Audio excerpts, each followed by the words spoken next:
Ako si Raymond Almasa ng Rain or Shine Elasto Painters. Ito yung mga bagay na hindi nyo alam about sa akin. Una-una mahilig ako mag-gitara. Yun, yung rock and roll kasi talagang hilig ko yung music. Yun yung parang pinaka-way ko minsan para mag-relax.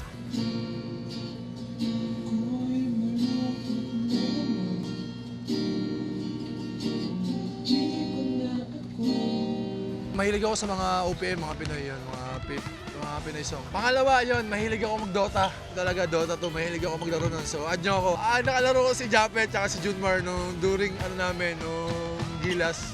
Sobrang saya kasama ng dalawa na yun eh. So, sobrang enjoy. Pangatlo, mahilig ako magluto. Sobrang hilig ko magluto talaga.